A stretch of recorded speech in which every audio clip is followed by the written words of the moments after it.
Well, I think the biggest thing with housing is it provides kids with a sense of stability. It provides them with a home base. It's a place where they can get their emotional, their physical, all of their needs met. It depends on the community, and there's certainly a variety of factors. Particularly in Nashville, if you're looking at the economic challenges for so many residents, there are many people who work low-wage jobs, but work regular jobs, work 40-hour-a-week jobs, and are just not making enough to afford the rent prices in Nashville right now. So for the 2017-2018 school year, we served just over 3,100 students.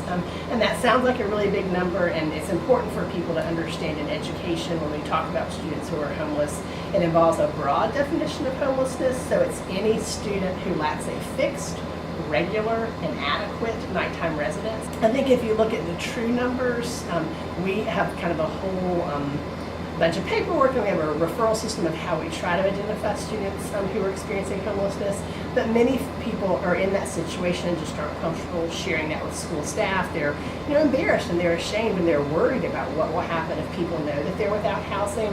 So it's hard to get a real sense of how many students each year truly are experiencing homelessness. We saw lots of families losing housing kind of in the inner city, so in the downtown area, the Edge Hill community, living in those areas and losing housing and moving out to Madison and Antioch.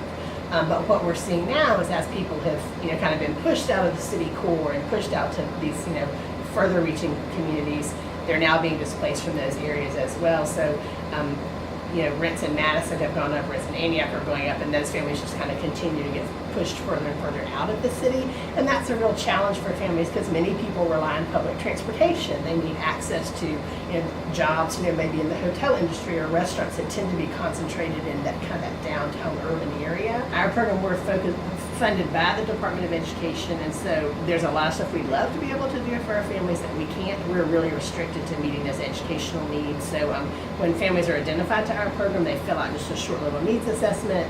We can help with school clothes, with food, with backpacks and supplies. We refer them to people who can help them with health insurance if that's a need. We refer them to school counselors and social workers if they have kind of mental health or emotional needs that need to be met.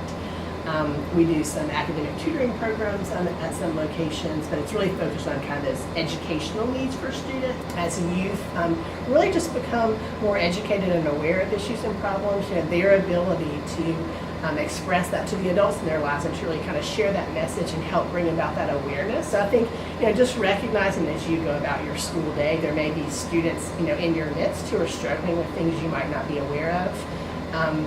And so just, working hard to be kind and compassionate and kind of recognizing, people may have hidden struggles that you're not aware of.